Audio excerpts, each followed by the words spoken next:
been pretty, even in spite of so many people bullish, I've had to just stick to what the charts are telling me. And again, it's been a great rally. It looks monstrous, but what I mentioned in the beginning when we started talking was if you zoom out on the chart, we have to take it into account, right? So here's your big M top, and this was the recent rally. Now, interestingly enough, if we look at this low here in June to the high in August, that's almost the same distance as from here to here. So again, you have to kind of keep it in perspective versus, I know everyone wants to get excited that Bitcoin's headed to 100,000 or higher, but right now, it again just appears to be that bear market rally. In addition, there was a classic top signal here on Bitcoin. This is called the topping tail, and this was put in right here. As soon as that happened, that's a note to investors that you're likely going to see a fall, and that's exactly what we've seen. We've seen Bitcoin starting to come back in. Now, I'll give you the technical support levels. Now, I think eventually we break all of these to the downside, but right now, this would be your next support right around 21,300. This is that pre-FFTX collapse where we came up to it and we pulled back, then we broke through. And then if that gets taken out to the downside, you have this beautiful trend line, the midpoint of here with these lows over here. So these would be your next two downside supports. Ultimately, I'm still in the camp that we see 12 to 13, maybe even 9,000 before we really bottom out. And again, there's just so many things in flux, right? If I'm looking at a stock market that's headed to 3,000, that's a 33% decline in the stock market from where we currently are. It's hard to imagine somehow, a risk asset like Bitcoin currently is not seeing a drop back down to 12 or 13,000, maybe even sub 10.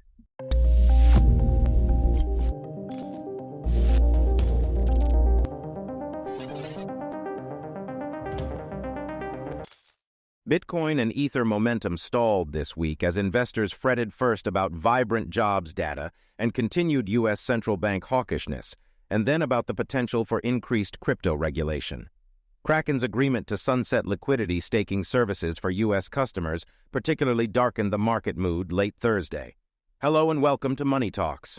In today's video, founder and chief market strategist at InTheMoneyStocks.com and verified crypto investing, Gareth Soloway updates about Bitcoin's current market standing, the final bottom in crypto, and his outlook for Bitcoin in 2023. Yeah, so there's no doubt that they're starting to kind of come to the end of their rate hike cycle. But I think what investors may be misreading right now is not hiking rates doesn't mean lowering rates. And I think that's one of these things where we've seen quite the rally, and we saw in cryptocurrencies recently, in the stock market, as the Fed was kind of coming to the end of this. We obviously know Jerome Powell recently said basically that, and the markets ripped to the upside. But I think in this point, smart money, I'm seeing a lot of distribution from big institutional sellers. It seems like they're using this to unload into the retail crowd, and that should be a concern for every retail investor. So one of the things, and this is a psychological aspect of trading, is that we always try to relive our past glory days, right? So when we think about what we've seen recently, we've seen some of these altcoins rip up 100%. We've seen Bitcoin take off, people getting so bullish so quickly, even though if you look at where the chart was on Bitcoin at 69,000, a bounce to 24 is not really that big of a move in comparison. And then you look at some of these stocks that have run. I mean, Coinbase ran up from like $30 to $85 in a few weeks. I mean, just an incredible move. We've seen Tesla stock go parabolic recently. And what's going on here is as we've gotten this January bounce in the market, a lot of retail investors have gotten very bullish, thinking it's going to be a repeat of 2021. The problem is we have different things, right? So in 2021, interest rates were zero, the Fed was printing money, and the government was sending checks out to most Americans. Now we have 2023, interest rates are 5%, which again, remember, sucks money out of the system. There's no quantitative easing, and the government obviously is not sending checks out. So I think investors have to be very, very careful here. I've seen many bear market rallies. This has all the earmarks of another bear market rally. Bitcoin and Ether dropped 6.8% and 7.3% over the last 7 days, respectively, losing a sizable chunk of their gains from the first 5 weeks of 2023. Both are now up about 30% year-to-date. Spearheads in a wider crypto revival, although this week's decline supported a number of analysts who have predicted that Bitcoin support will sink to the $20,000 level. The week also marked crypto's decoupling from traditional finance indexes, with the correlation between Bitcoin and the S&P 500 falling more than 50%.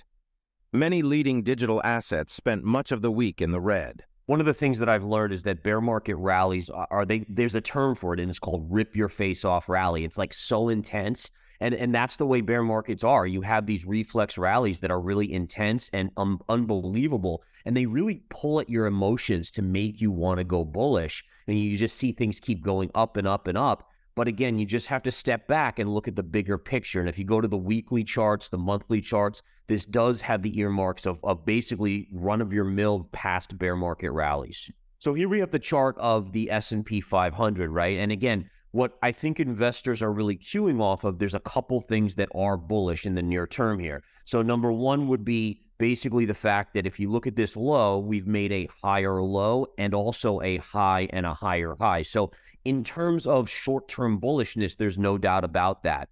In addition, there was a trend line that was broken here where we also went above it, which people are saying, okay, this is a big breakout. This is the start of a new bull market. The problem is I've seen many, many markets during bear cycles do this exact thing. And we've seen a market that comes back to the lows and even makes new lows. And so again, that's the problem I'm facing here, is that to me, until I see some of the other factors align, to me, this is not a bullish breakout of a bull market or a new bull market. The other thing I would just like to point out, like for instance, if we go to a chart of Alibaba here, right? So Alibaba, by the way, the Chinese stocks have had a tremendous rally. But just to give you an example of what I'm talking about, take a look at this trend line. So this trend line is from the all-time highs on Alibaba. You hit it here, here, here, and down here, and then you broke out. Well, this is kind of where we are on the stock market right now, this breakout. But then look at what happens. We actually came down and made new lows on Alibaba. And so this is, and again, I'm just bringing up this stock, but you could look at a lot of stocks and a lot of them do have this similar breakout and then they fail and come back and make new lows before we get another big bounce. And so if we go to the S&P 500, to me, what does that tell me? Well, if we're going to head back down and we're going to make a new low, where is your likely target going to be? And that would be this trend line right here, which was your pre-COVID high. So to me, and this probably plays out over the next 2 months, I would say. And I think, again, we're maybe even starting to see that weakness creep back in. We've seen all of these kind of former meme stocks run very similar to the top in 2021. I think this is an interim top inside of this bear market. And probably within 2 to 3 months, we're down to this trend line at around 3,400 on the S&P. Among the top 20 cryptocurrencies by market capitalization, excluding stablecoins, only Polygon's Matic finished the week in positive territory. BTC and ETH ranked 6th and 9th, respectively.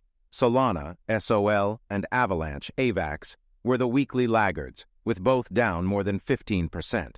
The large number of declining assets sharply contrasts to the prior week, when 16 of the 20 assets finished higher.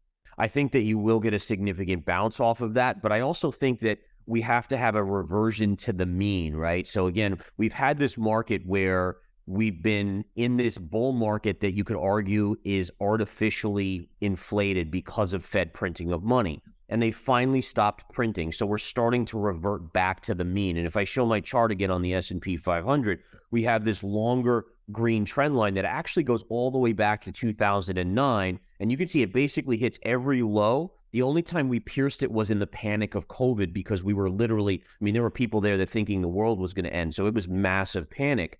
But that would be kind of my ultimate target on the downside for this cycle, at least in this period over the next 12 months.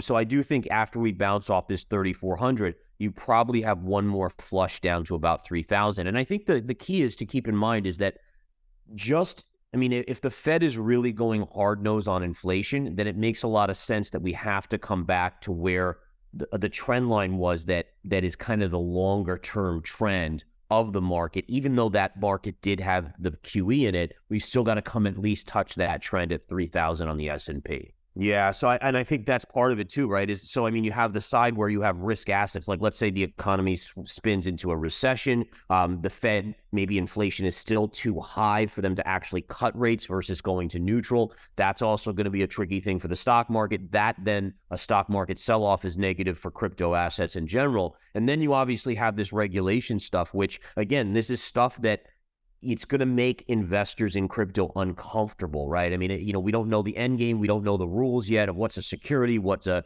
commodity, and so all of these type of things absolutely will throw that extra bit of uncertainty into a crypto market, and very easily you could see a dump out. While the macro narrative has dominated crypto markets for much of 2023, industry-specific developments assumed center stage starting late Wednesday and culminating Thursday with Kraken's agreement to settle Securities and Exchange Commission (SEC) charges that its staking services for U.S. retail investors amounted to offering unregistered securities. Along with halting the offering, Kraken will pay a $30 million fine. SEC Chairman Gary Gensler's warning for crypto companies to take note and fall into compliance following the Kraken announcement presented a larger, long-reaching overhang for the industry.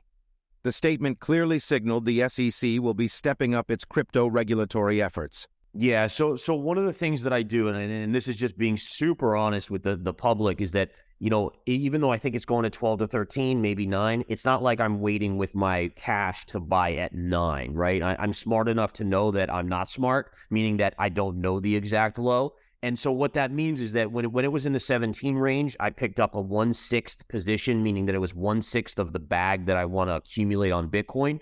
And basically what I said to myself is every 2,000 to 3,000 down, I'm going to just add another 1/6 until I have a full 6/6 position, right? And so I think that's kind of where I am right now, is that ultimately I do expect potentially to go as low as 9, but I don't want to be left with nothing in the Bitcoin bag if it doesn't get there. And so that's really where dollar cost averaging, I mean, once you get down in the sub 20,000 level, you're now really close to the lows. I mean, even if it goes to 9 from 15 and change, which was the low, that's in the scheme of being at 69,000 all the way down to here, it's not that big of a move anymore. So I think investors, I always say that because I don't want investors to just be like, oh, I'm only buying at 9,000 or 10,000.